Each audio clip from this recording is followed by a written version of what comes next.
അർബുദം ബാധിച്ചതിനെ തുടർന്ന് വർഷങ്ങളായി ദുരിതം അനുഭവിക്കുകയാണ് 24-കാരിയായ ആതിര. മജ്ജ മാറ്റിവെക്കൽ ശസ്ത്രക്രിയയ്ക്കുള്ള പണത്തിനായി നെട്ടോട്ടമോടുകയാണ് മുടവൻമുകൾ സ്വദേശിനിയായ ആതിരയും കുടുംബവും. RCCയിൽ ചികിത്സയിൽ കഴിയുന്ന ആതിരയ്ക്ക് വേണ്ടത് അടിയന്തര ചികിത്സാ സഹായമാണ്.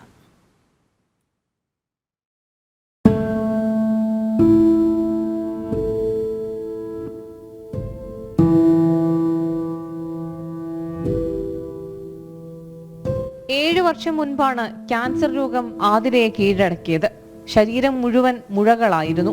കീമോതെറാപ്പിയും ശസ്ത്രക്രിയയും ചെയ്ത് തെല്ല് ശമനമുണ്ടായെങ്കിലും വീണ്ടും അർബുദം വില്ലനായെത്തി. എൻ്റെ മകൾ ആതിര ക്യാൻസർ രോഗം ബാധിച്ചത് RCCയിൽ ചികിത്സയിലാണ്.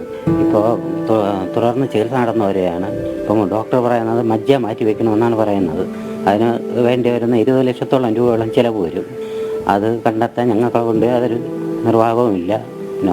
ഭാര്യയ്ക്കും 2 കിഡ്നിയിലും ക്യാൻസർ ആയിരുന്നു. ചികിത്സയെല്ലാം കഴിഞ്ഞ് ഇപ്പം തുടർ ചികിത്സ നടന്നുകൊണ്ടിരിക്കുകയാണ്. സന്മനസ്സുകളുടെ സഹായം ഉണ്ടെങ്കിൽ മാത്രമേ മകളുടെ ജീവൻ രക്ഷിക്കാനാവൂ.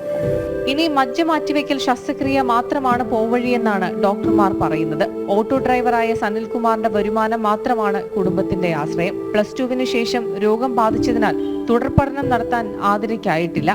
പഠനം പൂർത്തിയാക്കി ജോലി നേടി കുടുംബം പോറ്റണമെന്നാണ് ആതിരയുടെ ആഗ്രഹം. +2 കഴിഞ്ഞ് എനിക്ക് തുടർ പഠനം അസുഖം കാരണം നടത്താൻ പറ്റിയിട്ടില്ല. ഇനി അത് കഴിഞ്ഞിട്ട് മുന്നോട്ട് കൊണ്ടുപോകണമെന്നാണ് എൻ്റെ ആഗ്രഹം. അത് കഴിഞ്ഞ് നല്ലൊരു ജോലി നേടുവാണ് എൻ്റെ അച്ഛനും അമ്മയും എനിക്ക് നല്ലതുപോലെ കുടുംബം നോക്കാൻ. ഇതിനു വേണ്ടി എനിക്ക് എന്തെങ്കിലും ഒരു സഹായം നിങ്ങളെല്ലാവരും കൂടെ വിചാരിച്ച് നടത്തി തരണം. മജ്ജ മാറ്റിവെക്കൽ ശസ്ത്രക്രിയയ്ക്കായി 20 ലക്ഷം രൂപയാണ് വേണ്ടത്. തുടർ ചികിത്സയ്ക്കായി ഇനിയൊന്നും സനലിന്റെ പക്കൽ ബാക്കിയില്ല. ചികിത്സയ്ക്കായി എങ്ങനെ തുക സ്വരൂപിക്കുമെന്നറിയാതെ വിഷമിക്കുകയാണ് കുടുംബം.